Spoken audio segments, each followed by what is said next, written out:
this month's Creative Arts collaboration video under the hashtag of #LoveFallArt.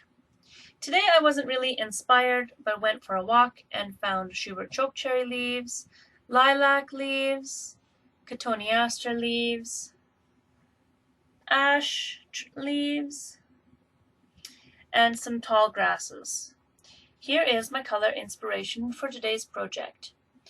I really wasn't inspired by the whole fall idea, and it took me a long time just thinking and pondering, and we did have a month to think about this one this time, and I just couldn't get there. And so I took myself off for a walk through the lush colors of a local park, and I collected some leaves and stuff just to try and provide me with some color. And it inspired me enough to be saying to myself, I could use any color I want, and technically it would fit into my Canadian version of what fall looks like, because fall is every color under the sun, literally. So what I'm starting off with here is a prepped canvas board and some book pages from a giant book. It was a planting catalog from back in the 70s. And so it's this really nice absorbent vintage paper. And I'm trying to manipulate it into a tree trunk, and I'm using the golden matte gel, and I just keep saturating it and adding it and manipulating it and trying to get it to go in the direction that I want it to go in and stay there. And I know that because it's a wet medium, it's going to take a while, and I'm going to have to play with it and play with it and play with it and play with it. So this is one of those situations in which you want to create the structure of the project underneath a layer of gesso and then decorate it from there. So I had to just kind of persevere and go through over and over again from the top to the bottom, from the bottom to the top, and just kind of keep shaping it into the tree trunk shape that I was looking for.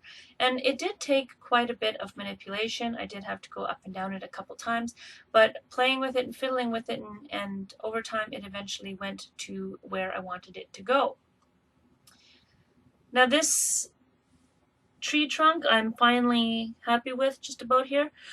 And what I did there is I took the matte gel and I'm sealing the edge so that as it dries, it'll suck the edge in and adhere really nicely to the canvas.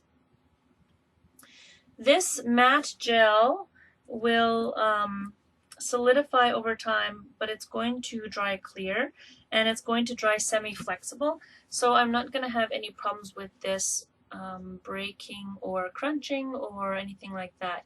If it gets pressed in a move, or if it gets squashed somewhere, it'll either stay squashed or be able to be manipulated back very carefully. I'm creating the other branches here. I've taken another strip of paper, covered it in matte gel, and then I'm just playing with it. And I'm trying to get it so that the layers are saturated enough in matte gel that they're going to stick together. And it takes quite a bit of matte gel to do this, because I am creating structural elements. So then I grabbed another piece of paper that I ripped off, another little strip, and I'm creating another long branch off to the side here. And I never did like how that branch I like here how the branch attaches to the tree. I think it worked out quite perfectly, but I'm going to end up moving the tree. I end up not liking where it is at, and when I do that, when I reattach this branch, it doesn't attach the way that it is here. It attaches in a much less appropriate way. It just doesn't, it looks wonky by the time that I finish with it once I readjust the tree. But you'll see that for yourself. So these little pieces here, they weren't sticking down very well, so I did have to gob on some matte gel onto the canvas and then place it down where it was, and fiddle with it just a little bit more over and over and over again to try and build up that structure. And I really like where it's at right now. I'm looking at it going, okay, it looks like a tree. That's exactly where I wanted it to go. And the nice thing about a tree is that there's no perfect lines of a tree in general. Most of the time, very organic lines, very maybe smooth but not perfect curves, and it's not going to have everything in perfect proportions. You're going to have it go skinny and then a little bit thicker, and that's what I really liked about using the paper. for this medium, or for this project, is I'm recreating a tree from essentially a tree, and then I am manipulating it into something that looks half decent. So what I'm doing there is I'm using some golden heavy gel, a matte heavy gel, and what I want to move the tree, and I want to really glue it down, and this heavy gel will glue it down much faster than the matte gel, and the heavy gel will make it so that this will never ever move. Now I did wait too long, it did stick to the canvas, but that was okay because I'm at the beginning of the canvas, I have a lot of layers and work to do. I'm really not worried about anything that was left behind. And once I've arranged the tree trunk, I'm going to go back and I'm going to lift up those bits and pieces that were left behind with a spatula, so that's not going to be a big problem either. The key here is to, when you're removing an error like this, is to make sure that you get rid of the texture, because my plan is to cover this all with gesso. I need to get rid of the extra texture. It doesn't really matter if visually you can see that there's something left there, that there are remnants there, as long as it feels smooth and as long as to your eyes it is smooth. Otherwise you're going to end up adding texture where you don't want texture. And in this case that would be the center of the sky. So once I have my branches readjusted, I go and scrape everything off and make sure that my canvas is nice and smooth. And then go through and make sure that everything is tucked in nicely, and make sure the tree is exactly as I want it. And it's going to have a lot of drying time, so that's no big deal. And here again, that little branch wasn't sticking, so I had to go through and re-stick it again and again and again. It's just part of that whole process. So like I was saying, I don't really like how the big branch attaches to the tree and once all is said and done, so I do end up hiding that with leaves by the end of the project. So I'm going through, I'm making sure that everything is kind of sticking. I want, even if the layers aren't stuck together and the branches don't go flat, I do want them to go slightly rigid so that I am able to paint them and everything is able to kind of stay still. I don't want something sitting on the wall that every time somebody walks by they're going to be able to put their finger through it. So I do want it to have some stability, a little bit of core, a little bit of heaviness to it so that it's not going to have that problem. And then I'm just going to brush one more coat of matte gel over everything just to make sure I've gotten into all the nook and crannies, and then I'm going to stop fiddling with the tree.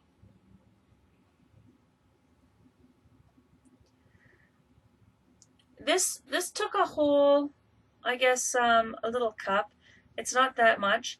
It took quite a bit though in order to cover it all up because the paper was so absorbent.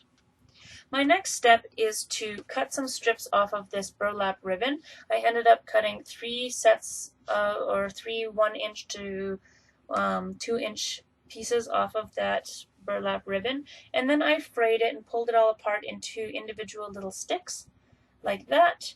And then I'm going to go and take the 3D matte gel once again from Golden. I'm going to add a layer of that along the bottom of the board. And then I'm going to use the burlap pieces to layer in the tall grasses. Now, I'm at the point now where after playing with the tree so long, I'm just feeling like I have to get the structure down in order to finish the piece, and I'm feeling like I'm kind of overwhelmed with how tedious this process is becoming. And the fact that I choose to basically lay down individual strips of grass just amplifies my frustration. So what I ended up doing is just laying down a group of the grasses, and then the next step here is to just keep filling it in, filling it in, filling it in. I had to get to the point where I was like, okay, there's no such thing as perfection. It's just underground structure. I can do what I need to on the top. And I just went for it. I just kind of added it in. And what I'm kind of going for is the meadow kind of aspect. So I'm sure you've all seen it, you know, at least once in your life, where there's a nice big tree and underneath the tree is all these naturalized areas that's all full of grass. And some of those grasses are as high as your hip and some of those grasses are as high as your ankle. So I wanted to create the impression that this is kind of a wild space, and that all you can see is the beautiful lush colors of the the park and the naturalized tall grasses and the bright blue sky. And so that's where I'm going with this. And so I kind of had this thinking of a hilltop, of sitting on the top there and looking out over a hilltop. And so I didn't add anybody sitting in there, but at any point, but that was kind of the vision that I was going for. And so I do have the grasses taper off as if a hill is dropping off, or as if you are overlooking a cliff, or you know how at the end of a manicured field, like a hay field or a grass, or an alfalfa field or whatever, the plants kind of taper off as they get to the edge of the field. I don't know if it's because of where the fertilizer goes, where the sun reaches, or what, but the field kind of tapers off on the edge. My next step is to grab this scrap of ribbon, and this ribbon is from a mixed media kit that I got from a design team that I was just recently on. The design team just finished up, and I thought, I've done my final project. I'm just going to spread the wealth from this kit around just a little bit more, and I added it to this project. Now, this, I should have added 2 layers of lace here. I should have added this nice heavy layer to create the base of the shape of clouds. And then I should have taken a thinner ribbon and maybe a thicker cotton ribbon and added another layer on top to add that little bit more depth to the whole, big puffy cloud kind of idea. And I did have to tinker with this just a little bit because I had the thick edge across the top of the lace and I had the flimsy edge along the bottom of the lace. And there was so much bend and curve to this that I really had to play with each piece to make sure that it puffed up where it was supposed to and it laid down flat where it was supposed to, or else I never would have gotten the impression that I was looking for. Now, I do realize that scale-wise, these clouds are just a little bit too bulky, but this is all about graphics. I'm doing a mixed media project, so it's more about the graphics of this than it is about, it looking realistic or it looking perfect.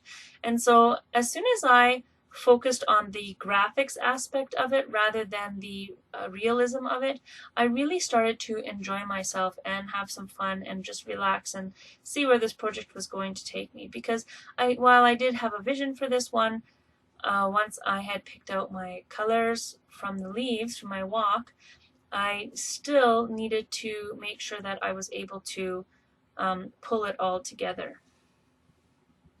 And it absolutely doesn't look exactly like I had envisioned, so that's okay.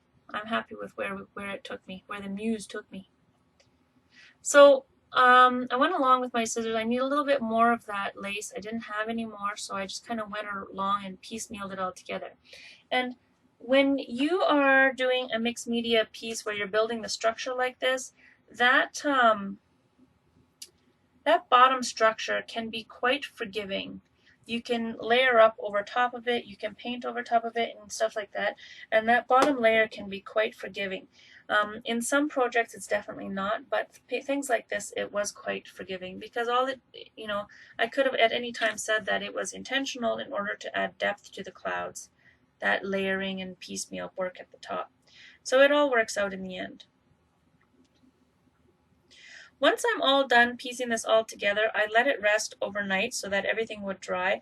I did tap it with my heat gun, but it wasn't doing what I wanted to, and there were so many layers of drying that needed to happen that I just left it overnight to do that. And the next evening, so it was a good 24 to 30 hours that I let it sit. And then I went and covered the whole thing with gesso. And that did take quite a long time. It was quite tedious because you do have to get into every nook and cranny that there is in order to seal it all up so that the paint will go where you want it to go. My next step is to go back to my color palette and look for the colors of paper that I want to use for this project. So I took my inspiration from my walk outside and I thought, okay, well, I've got my grasses, my nice grasses. So I'm going to pull this kind of beige color, and it's quite similar to it. And then I've got my Cotoneaster leaves with the bright red. And so then I went through my stash and I found the bright red in there. And then I went through with the lilac leaves and pulled out the green. It's kind of an olivey green. And then I went to the Schubert choke cherry leaves, which are so red, so purplish red, they're almost black. And I grabbed this dark, dark purple. And then I went for the ash leaves, which is these ones, and this kind of mustard colored paper. So this is going to be my color palette that I'm going to use in order to dress up my canvas. So now that I've picked out all of my pages and I've picked out my stamps, the ink colors I'm going to use, the background texture, and some spattering. Now that I have all of that picked out, I'm going to go ahead and I'm going to do the exact same treatment to all of these because I'm going to create one tree that has all of these colors in it. I'm going to make it one tree that represents all of the trees that I have in my neighborhood where all the color inspirations came from. So sit back and watch how I do this. First, I'm going to pull everything apart and lay it on out and pick this one. And I'm going to just do this one page all the way through so you can see what I'm going to do with it. So I grabbed my text stamps from W+9. I just love this set, but I lost the packaging and don't know what the set is called anymore, but it is W+9. And I went through and stuck them to my fingers just because of my fingers and how sticky the stamp was. And then I went through, and from here I can see that it was all just text in fingerprints, but as I went through and created leaves out of this page, I don't think it really mattered all that much. So I'm going to cover the entire page, all 5 of the entire pages, with this text stamp as kind of a texture for the background. And then I'm going to go through and do the next one and the next one and the next one. And all 5 of these are just going to have that texture. Now, I chose a Stampin' Up! Ink because it is water soluble and it will run when I add a acrylic finish to it, and I did want those letters to become a little bit blurry from that. The next thing that I did is I took this stamp, and I don't know where I got this stamp. It does still have a barcode on it, but it's from Stampcraft, and it's called a maple leaf. So maple leaf, that makes sense. I am doing essentially a Canadian fall, so that's all good. And I just covered the entire page in these maple leaves, and I did that for all 5 pages. Now, I didn't cut out every single one of these from the 5 pages. I only cut out 10 from each color, and then I had, with 5 pages, I had 50 little maple leaves. Now, you can see a spattering of color across that. I missed recording that for some reason, but what I used for that is the Lindy's Stamp Gang Moonshadow Mist in the color of Violaceous Violet. Violaceous Violet. It's kind of a weird word. But anyway, it mostly comes out as a brown spatter, but it has these undertones of shimmery purple in that. So what you end up with is this fall-like detritus on the leaves where they're kind of turning brown, but at the same time you end up with this purple shimmer that kind of brings them all together to the same level. And then once I add the 3D matte gel to them, they end up being I'll just bring out the brown anyways. What I'm doing here is I've taken my gessoed project and I'm taking some blue acrylic paint. The light blue is called Light Blue Violet, and the dark blue is called Ultramarine Blue, and these are the Liquitex Basics paints. Now all I'm going to do is I'm going to go through and I'm going to paint the sky. Now it's right about here where I've got all these skid marks in there, and I've got all these, white parts showing through, that I realize I am not an acrylic painting artist. Acrylic paint is not usually my main medium. I am quite the mixed media artist. I do enjoy using acrylic paint. I just I'm not a professional in painting with acrylic, so I'm sure that there are things I'm totally doing wrong here, and that's okay. And the reason that that's okay is because it's mixed media, and it's not my main medium. It's not my collaging that I'm used to doing. I am attempting to paint, and I am realizing that I am not predominantly a painter, and that I have to go back to the mentality that this is about graphics. It's not about realism. It's not about perfection. If I draw in clouds, people are going to recognize that they are clouds because they are blue and white and fluffy. It doesn't have to be perfect. And that really calmed down any insecurities I had about this project and really allowed me just to relax and gob the paint on. And when I say gob the paint on, that's really what I mean. Because I've got so much stuff in here that I'm just kind of like getting the color on there. And I wanted a lot of color variation. I wanted the really intense blue of it, but I also want a lot of color variation so that it did look like a bit of a cloudy sky that day. So then I'm going to go through where the lace is, and even though I let this dry for quite a long time, the gesso inside of the lace, there are pockets of gesso that are not dry yet.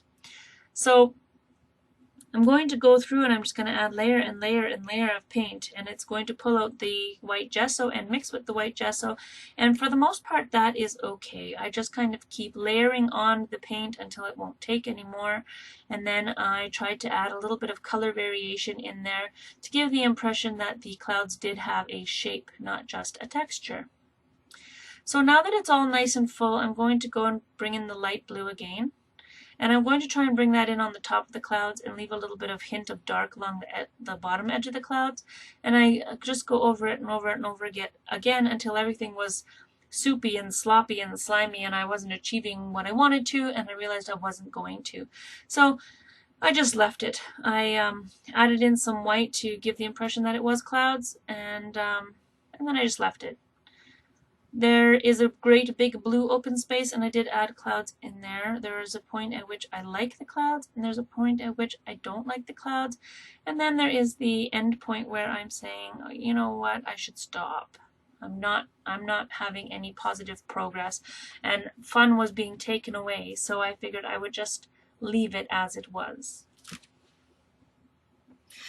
I did smooth out wherever it's too much or wherever the blue is too dark, and I did smooth out wherever the white was too white, and allowed for like the colors to grade in and out rather than being solid impacts. And so as I go, I just kind of paint over and over and over again until I feel satisfied that I've done as well as I could. I've done my best.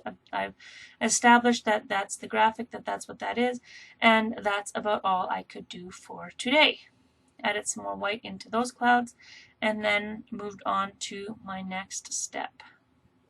The next thing that I'm going to do is I'm going to grab some unbleached titanium, and this is a very old tube of unbleached titanium, and it's a kind of already pasty, so I'm going to use up some of that. And then the brown that I'm using here to color the tree is called Burnt Umber, and it's very nice brown.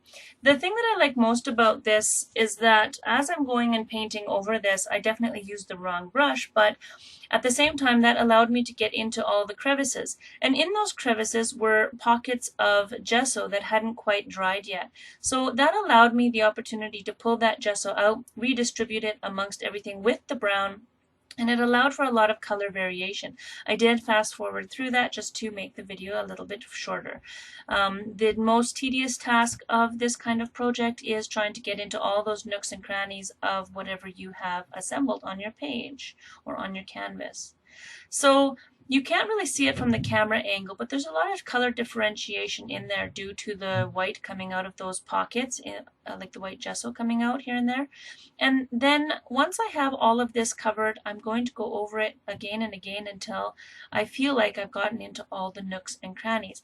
Now, because I'm covering the tree in leaves later on, I don't really need to worry about being such a perfectionist, but I'm kind of an over-the-top type of person, and I couldn't just leave it with white spots sticking out. So I did look at it from different angles. I looked at it from the left and from the right and tilted it here and there so that it would shine, and kind of went through and tried to figure out what was left.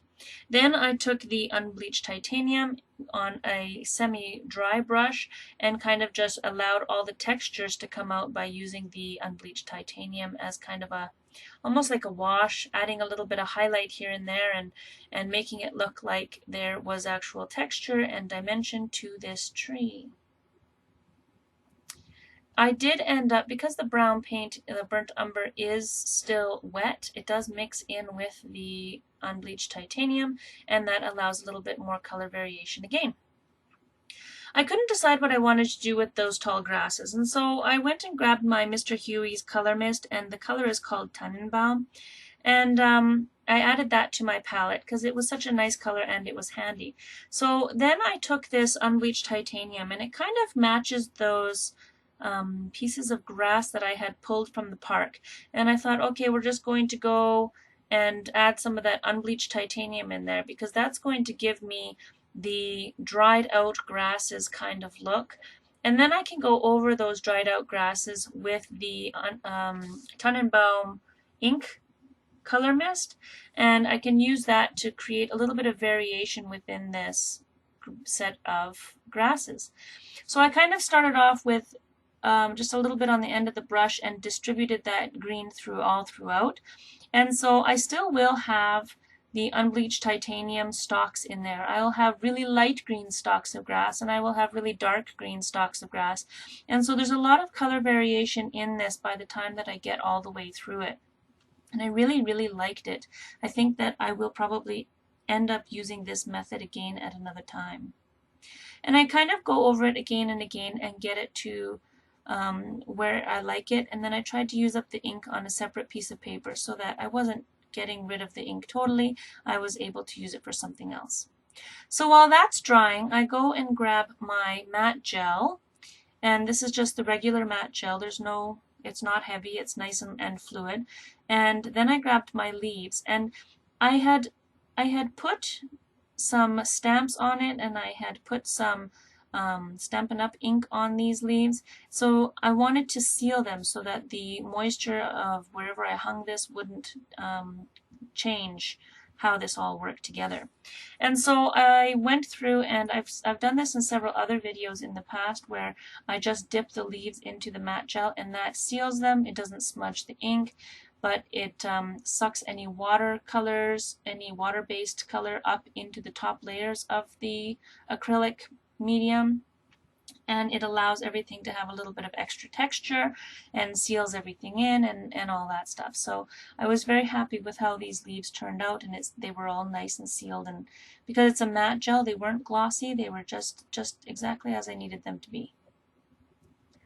So I went through and sealed 10 from each color. I fussy cut 10 from each color, and once they dry overnight so that thickness can be solid, then I can start adding them to my canvas.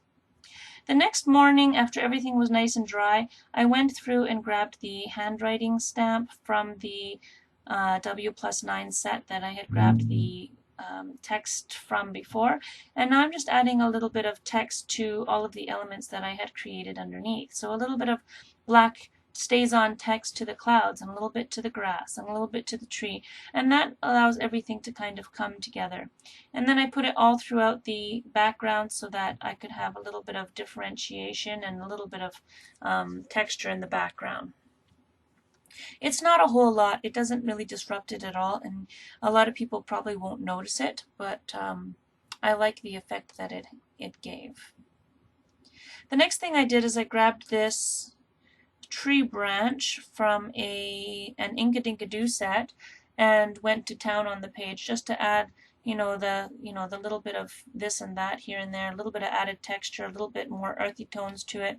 And there's a lot of ash, and there's a lot of ash trees, and there's a lot of other little deciduous branchy things all over my neighborhood, and where I live, there's a lot of boreal forest once you get into the wilderness, so this stamp really spoke to me for that type of reason.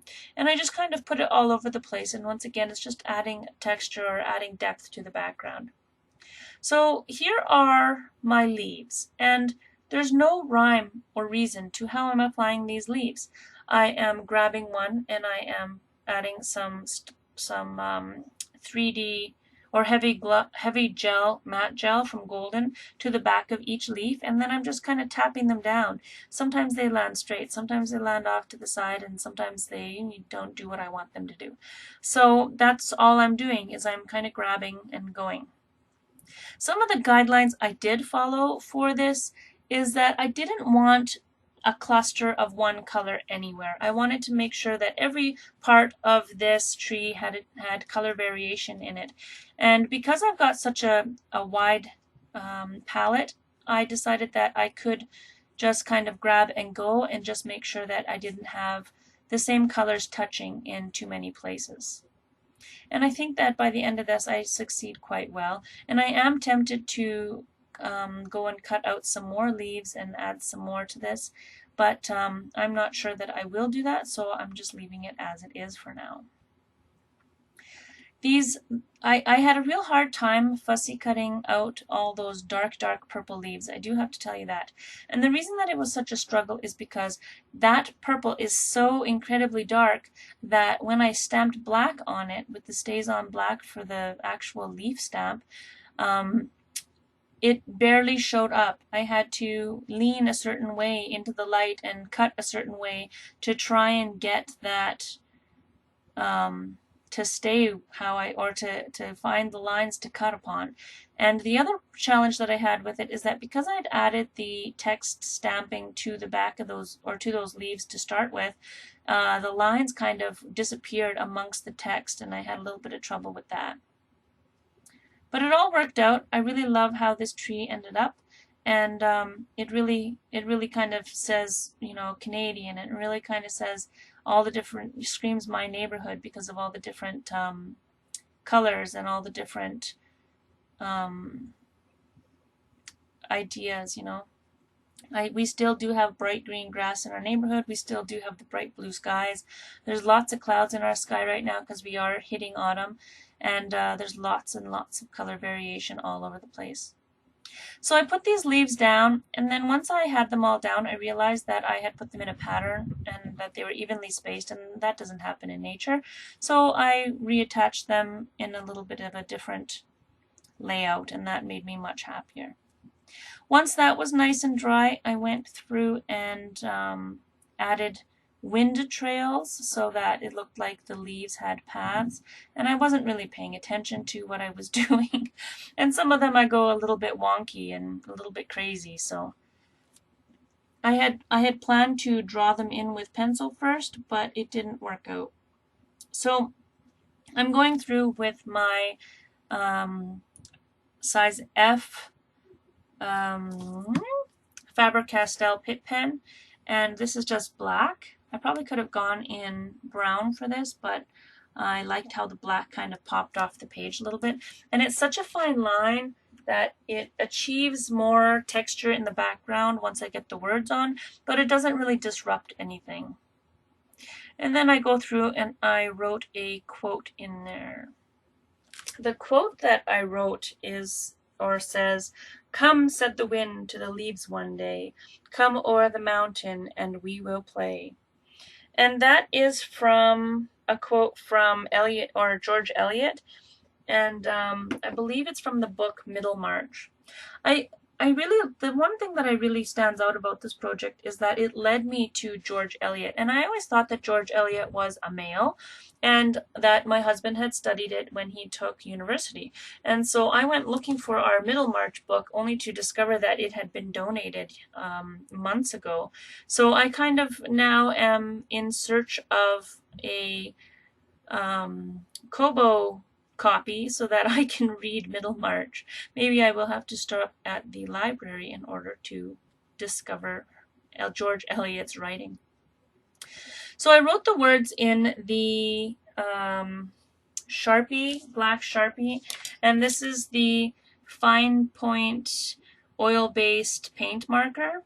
I actually really love these markers, and I'm hoping that they won't fade. So once this goes up on a wall somewhere, I'll have to keep an eye on it to see if it fades to green like a lot of the other Sharpie products that I have. Then I wrote George Eliot's name at the bottom because it was her quote. I signed my initials because this is my idea and creation. And then I added a bit of a border in order to bring your eyes to the edge of the page and back to the center of the page so that you don't wander away from this creation. There's the texture of the tree and the grass and the clouds. There are the bright colors of those fabulous leaves. Here's everything together with the quote. Close-up of the grass and all the different textures in there, and that is my project. Thank you for joining me for this creative arts collaboration.